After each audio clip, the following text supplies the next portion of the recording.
to $60, one single transaction, because the speaker that spoke before me, he referred it to gas. It's the transaction fee, and most people forget about that because you still have to pay a transaction fee. And this is a complete market mechanism. So if there's enormous demand for transaction of the Bitcoin system, for example, you have to raise the transaction fee. And in the highest, during the highest peak, so to say, there were so many transactions. Since the Bitcoin network is so slow, since it only can process 3 transactions a second, more or less, there was this extremely high transaction fee you would have to pay. So it's like, it's absurd. It was $60 for one transaction, and the transaction took hours because there was such a long queue of transactions that were queued. And yeah, but then, I mean, imagine the situation if Bitcoin was fast. Then you would call your counterparty in Venezuela and say, hey, I will do the transaction now, and you do the transaction, and then he gets the money and immediately changes into his local currency. Then it would work, because actually the transfer mechanism is quite good, and it's decentralized. You don't need any of the central bank system and Fedwire and whatever behind. So you can directly transfer the value, but you would have an incentive to directly change it into his local currency, which is rather stable, and not have this huge volatility in the price. If the whole system is distributed, then who charges the transaction fee? The miners, so those that validate. And actually, when the newly created Bitcoins that are the incentives to mine, when they run against zero, or when they run close to zero, the transaction fees, of course, will rise, because then the transaction fee becomes the incentive to mine, because you don't receive newly created Bitcoins. So there's still a lot of question marks of what will happen when the maximum amount of Bitcoin is reached, or when we're getting close to it. But certainly the fees will rise, because this is the compensation for the work that the miners are doing. I had to look to bump into Mr. Arendt on his way out. So we talked about, okay, so let's say the government creates its own cryptocurrency. And my question was, and Paul was also referring to that, is that useful? And he said, well, once a government creates it, the value cannot be secured. It will be totally up to the market what the value will be, even of a government issued cryptocurrency. So that got me to the question about, well, inflation. Is there any way that you could, we know it's volatile, the value. So at what point, should indeed a government step in when there's a certain amount of transactions being done through cryptocurrencies, and it just wreaks havoc because of its volatility, inflationary, deflationary, etc. And then got to the other question about not so much definition of cryptocurrency, but more a philosophical question, the ontological status. What is cryptocurrency? That, is it an asset, is it a currency, is it a security, is it a commodity? I'm going back to the lowest level saying, well, it's a private agreement based on a shared practice. That's where you start. But everything is a private agreement based on a shared practice. Even us, talking is based on an agreement on a shared practice. So that's kind of a very minimal way of defining it. Because the question is who or what can, regulate it? I know it's a dream for the libertarians because for them, government is the devil and the market is God. So whatever can be, marketized is we're fine. We're thinking here, well, no, the market went totally off board. There has to be regulation. There has to be a way to subdue the market for social purposes. You know, we're not beings that have to be subdued to the market. We have to subdue the market for, you know, social purposes.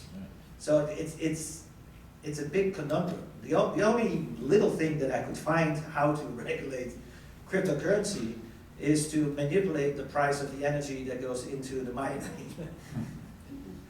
But it will also have all kinds of bad side effects. So you're in a think tank in Germany, thinking through this cryptocurrency. What are your projections into the future about how much it might be adopted, where it might be adopted, and what might be, you know, the societal bad side effects that are there, especially because of the volatility? So I've heard 3 questions. The first one is. Sorry about that. It's all interconnected. No worries. The first one is the fluctuating price of digital cash. So is there a peg or not? And the second one is how could you regulate it, but private cryptocurrencies? And the third one was, what was it? The future. Yeah, whatever. Ah, yeah, exactly. So the first one maybe. First, basically the economic theory behind cryptocurrency, central bank cryptocurrency, is basically just giving access to the central bank balance sheet or not. So it can be done via cryptocurrencies or distributed ledger technology, or it can be done via an account-based system. So that's the theoretical background. If you want to use the new technology, go for it. But it doesn't really matter. So this is what e-krona project of the Swedish central bank writes. This is what Komov writes. It doesn't really matter. The technology is just the application of it. And the technology enables you to provide a digital value-based system or not. With regard to the peg, one-to-one to the current euros or the current dollars we have, that's an issue.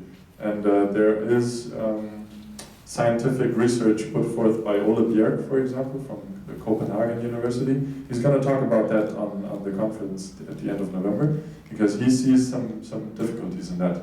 He sees that if you had bank-created credit, central bank reserves, cash, and digital cash, then the peg between the bank money and the newly created digital alternative to that could actually get in trouble.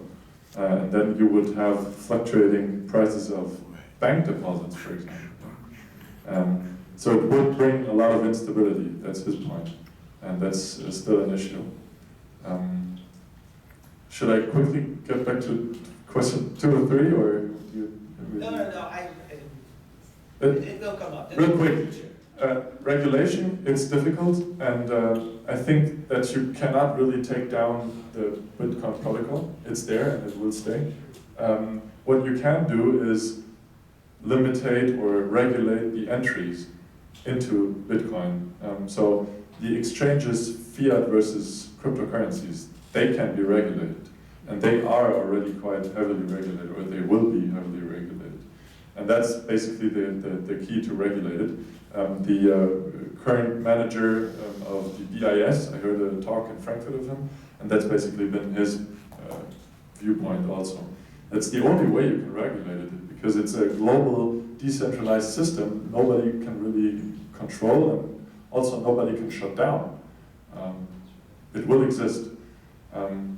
So that's the only way, I think. And the third one? We still have tulips. Excuse me? We still have tulips. But they will be.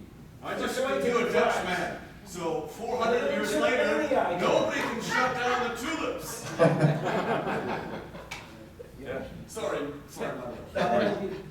That's good. That's good. I mean, it will stay. However, the question is if it will be used. Of course, it can be that nobody is really using it, and then it disappears because it's forgotten, so to say. But if it is used, if there are users, it will stay and it will function. You can't deplug it, so to say. And the third question about the Frankfurt School think tank, the professor there doesn't really focus on cryptocurrencies. He doesn't think it's money or currency neither, but he looks at enterprise blockchains, so solutions at companies. Those are most of the time closed systems, so it's not an open system like Bitcoin where everybody can participate. And these closed systems don't have the energy consumption either, because you have known validators that validate the transactions, so they don't have to participate in that in that energy consumption validating market, which is so devastating. And that's the focus of the think tank there. So it's not really. I mean, he hired me for organizing this huge conference, which also focused on these open networks. And of course, there's a lot of money involved in that too. I mean, it was basically the incentive was to make some money and collect some money for the think tank, so we can use it and put forth more research and all that. Because there has been a hype. We are in the bear market now, and that's also been one of the hard things I noticed when organizing a conference, but nobody buys tickets. Yeah, but I mean, we don't really put forth a lot of research regarding open currency networks. So A question back here. You talked a lot, and other people also, about the consortiums and the gas fee, and what and who is that? Is there something tangible? It's just a group of computers who just act at the same time to validate? How does it work? Are the computers working on their own, becoming robotic? yeah, basically they're algorithms you run on the mining hardware you have. So it's Who runs? people. So if you want to mine, you can do it. There are people that are not involved in the transaction. You have a buyer, you have a seller, and then you have all the others who validate. And who are they and where are they? I mean, are they just computers? Are they people behind it? Yeah, these are people that decide that they want to participate in this mining market. So they buy the hardware, they set up their hardware, and then they run their hardware with energy. And then the algorithms try to solve the computational puzzle. Where are the people? All over the world. Most of them were in China. Right. Then there was a huge ban in China, and then they had to move out. So now a lot of people are in Iceland, Norway, where energy is really cheap. Siberia? So in fact, you have a group of people who are behind the Bitcoin, or part of the Bitcoin, and supervising in some way, validating all the transactions that exist. Yeah, but it's like... And this group, or whatever it is, can fluctuate depending on who is behind which computer or whatever. It's a global market. If you want to participate, you will when you want to mine Bitcoin, you will have to invest a lot, because the difficulty to validate the Bitcoin transactions has risen extremely, and also the energy consumption, which goes in hand with the difficulty. So there's no way to know how many people or how many computers or how many... I think you can know. I'm not an expert in that.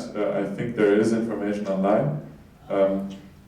What happened is that they have a lot of miners have combined each other together in mining pools, and then they work together to become more effective and more efficiently. And then the profit of if somebody finds this 30-digit hash with 12 zeros in the beginning, then he would ping into the network, hey, I found it, and then he receives those currently 12.5 new Bitcoins, and then this reward will then be shared in between all the participants at the mining pool, so to say. So there has been quite substantial consolidation in the market too. But it's a global market. I don't know where the people sit.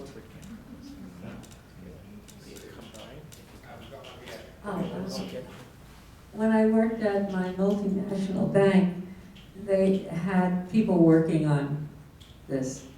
So the banks are very interested in it. That was one of the Fed banks.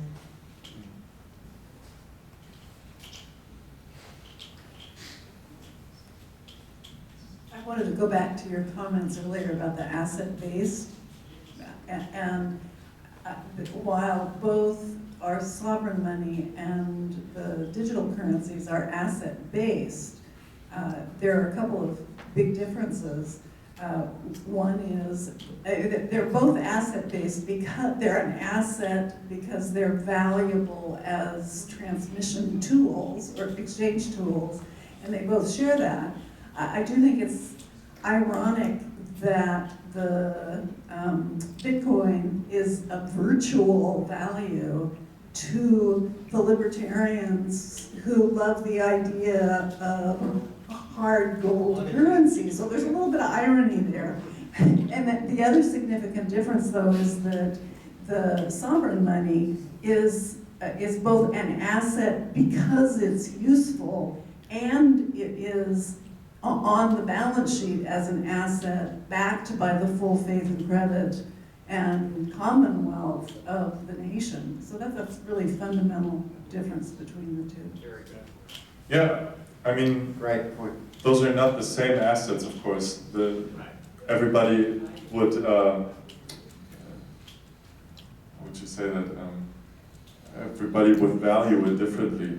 So those that believe in a strong state would not value Bitcoin as much as sovereign money, for example, and the libertarians would maybe value Bitcoin or other cryptocurrencies higher than sovereign money. Well, there's also one other really important difference, which is that Bitcoin was created to be speculative. It was created to be a flexible value currency with a steadily increasing value per unit, whereas sovereign money, as we intend it to be created, will be a stable value. So that's another significant difference. My question is, going back to the energy figures, I noticed comparing the energy consumption of, say, Bitcoin and Ethereum together, matching that of countries. I wonder, because I don't know personally anyone involved in that activity, what percentage of the population is involved in consuming that much energy? Oh, not a lot, I guess. I mean, it's hardware that consumes the energy, and behind these hardware pools, which are graphic cards, I don't know how many people run such a huge mining factory. Not a lot. That's another thing. But I mean, to come back to the energy consumption,